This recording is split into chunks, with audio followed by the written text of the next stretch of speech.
ანტონ ჩეჩინის, არტემ გრიბულისა და სერგეი კუხარჩუკის ბანკოს საქმის განხილვა გადაიდო. გადადებაზე შუამდგომლობა დაცვის მხარემ სერგეი კუხარჩუკის ადვოკატმა ნიკოლოზ ლეგაშვილმა დააყენა, ვინაიდან მისი დაცვის ქვეშ ყოფი უცნობი მიზეზების გამო სხდომას არ ესწრებოდა. პროეგრებული აქციების მონაწილეებს, რომლებიც ისედაც უკვე მსჯავრდებულები არიან, ამჯერად ციხის წესების დარღვევას და აკრძალული ნივთის ქონას ედავებიან. იცით რა არის ეს აკრძალული ნივთი? იცით ალბათ. კუსტარულად დამზადებული ბანკო ჰქონდათ მათ. მუხლი ანუ აკრძალული ნივთის ქონა 5 წლამდე პატიმრობას ითვალისწინებს. მათი ინტერესების დამცველები მიზანმიმართულ ანგარიშწორებაზე საუბრობენ. გუშინ არტემ გრიბულის ადვოკატმა თქვა, რომ პატიმარი ნახევრად დახურული ტიპის დაწესებულებიდან სრულიად დახურულში გადაიყვანეს, რაც იმას ნიშნავს, რომ შეეზღუდა სატელეფონო ზარები და პაემნების რაოდენობა. ჩვენი სტუმარია დარია სამადუროვა, ანტონ გრიბულის ადვოკატი, ასევე ანასტასია ზინოვკინას ადვოკატიც. მოგესალმებით, მადლობა სტუდიაში მობრძანებისთვის. რა ხდება ამ ხალხის თავს? აი, დახურული ტიპის დაწესებულებაში რატომ მოხდა? საკმაოდ გრძელი ისტორია არის და საკმაოდ არასასიამოვნო ისტორია არის. დაიწყო ჯერ კიდევ თებერვალში, ამ წლის თებერვალში. 19 თებერვალს მათი ერთ-ერთი თანამესაკნე ითხოვდა ომბუდსმენთან დარეკვას. ის გავიდა, მას არ ქონდა, ანუ ვერ დარეკა, ასე რომ ვთქვათ, გარკვეული პრობლემების გამო და უთხრეს, რომ ეცადა მეორე დღისთვის დაერეკა. მეორე დღეს იყო ისეთი ცვლა, ანუ რომელიც თლად კარგი თვალით არ უყურებს ამ ბიჭებს.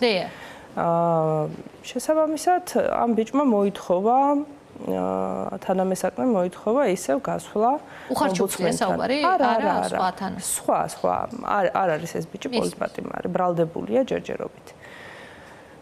მან მოითხოვა ომბუდსმენთან დარეკვა, რადგან მას საქმეში იყო გარკვეული პრობლემები და უნდოდა, რომ ომბუდსმენისთვის ეცნობებინა ამის თაობაზე. რაზეც უფლება შეეზღუდა, უთხრეს უარი. კიდევ ერთხელ მოითხოვა უთხრეს უარი.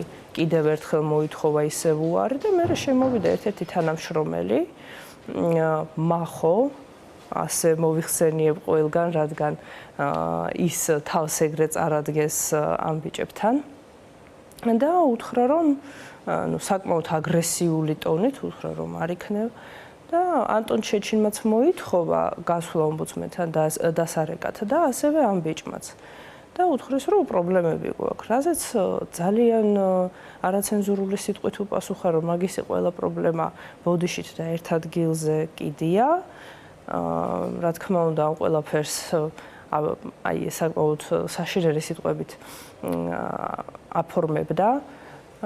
შემდეგ ეს უკვე გადაიზარდა გინებაში, ლანძღვაში და ასე შემდეგ. შემდეგ გავიდა ეს პიროვნება. და რამდენიმე საათში მოვიდა ისევ დაბრუნდა უკან. მოითხოვა ამ ბიჭის გამოდიო გარეთ, რომ გაიყვანა ეს ბიჭი გარეთ და აღარ შემოსულა ეს ბიჭი. აღარ შემოსულა და რა ვიცი, ამ ბიჭებმაც არ იცოდნენ უკვე საწავიდა. 2026 წლის 23 თებერვალს ისევ ამ მახოს ცვლა იყო. შემოვიდა და უთხრა, რომ უბრალოდ მიუწოდა, რომ ჩაელაგებინათ დასაცმელი, რასაც ბიჭებმა განაცხადეს უარი. ანუ ჩვენ არ გაგვეყვანია, ჩვენ რატომ უნდა ჩავალაგოთ მისი ნივთები. უკვე დაჟინებით მოითხოვა, გინებით, შეურაცხყოფებით, უკვე ყველანაირად, ანუ ფიზიკური დაპირისპირება ვერ იქნებოდა, რადგან 24 საათიანი მეთვალყურეობის ქვეშ არის და შესაბამისად თავი შეიკავა, მაგრამ ყველანაირი უწმაწური სიტყვა ამ ბიჭებმა მოისმინეს. შემდეგ უკვე არტემ გრიბულს უთხრა, რომ ანუ ვინაიდან არტემ გრიბული უშუალოდ ესაუბრებოდა, რადგან სხვები ვერ ლაპარაკობდნენ და არტემ გრიბული არის გაწოდასწორებული მშვიდი ადამიანი, რომელსაც შეუძლია ნებისმიერი ფსიქიკის ადამიანთან საუბარი. და ძირითადად ის საუბრობდა. არტემ გრიბული გაიყვანა, წამოდი კარცერშიო. წამოდიო, არტემიც გაყვა. შემოიყვანა სამორიგეოში, სადაც დაუწყო ღრიალი, აი საშინელი სიტყვებით ამკობდა ყველაფერთან ერთად, ამას შეესწრეთ ციხის სხვა თანამშრომლებიც.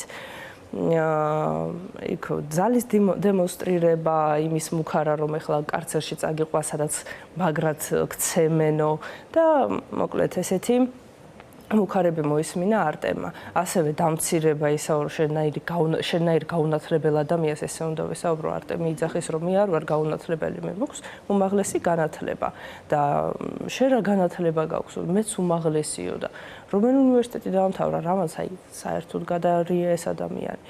აღსანიშნავია ისიც რომ ციხის არც ერთი თანამშრომელი თავის სახელს და გვარს არ ასახელებს.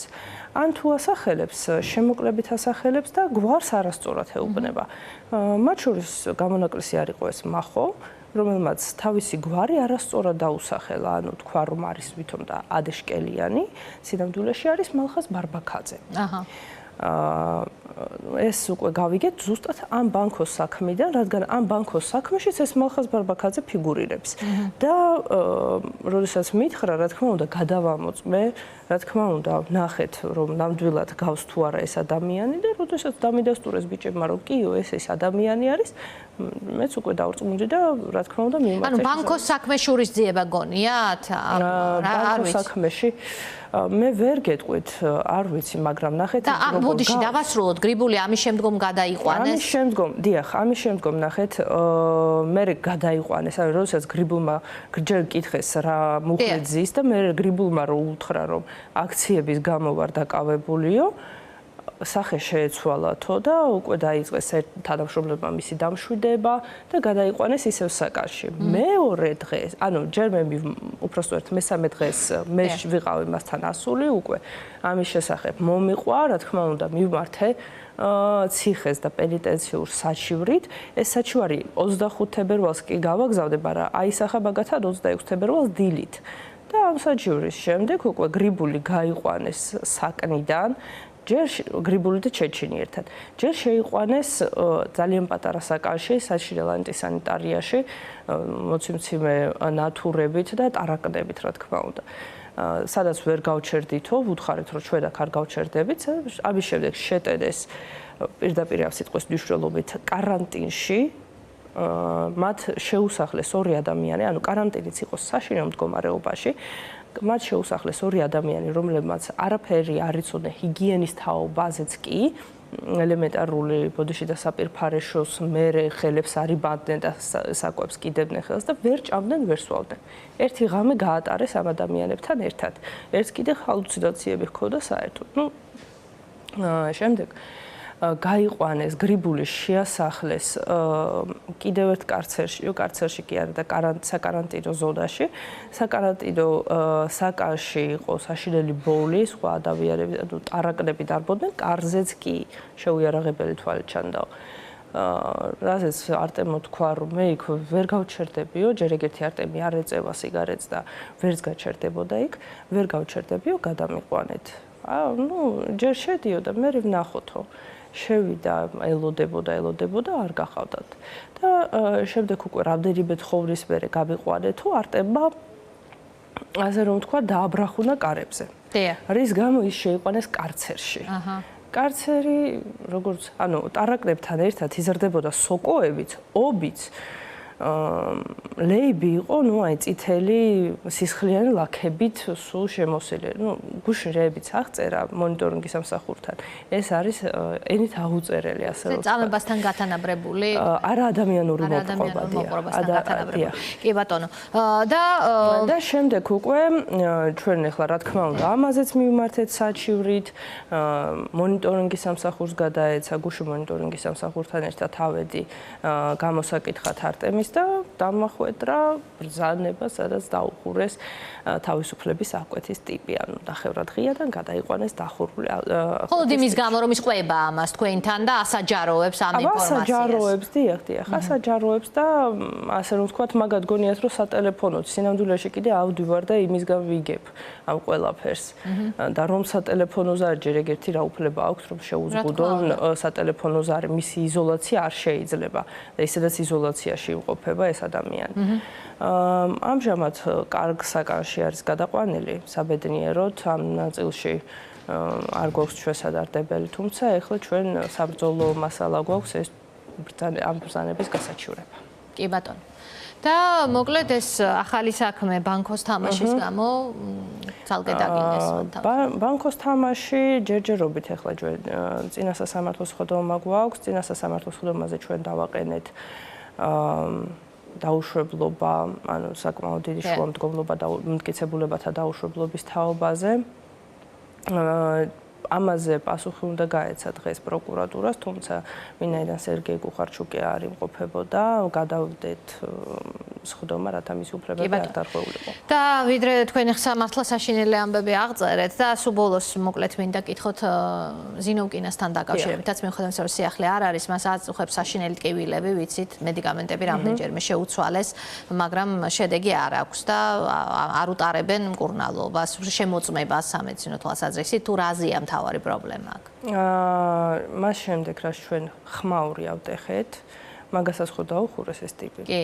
ხმაური რო ავტეხეთ, მას შემდეგ ის გადაიყვანეს MRI გაუკეთეს. გაუკეთდა, იმიტომ რომ ეს იყო პრობლემა ბოლოს ჩემთან როცა იყო.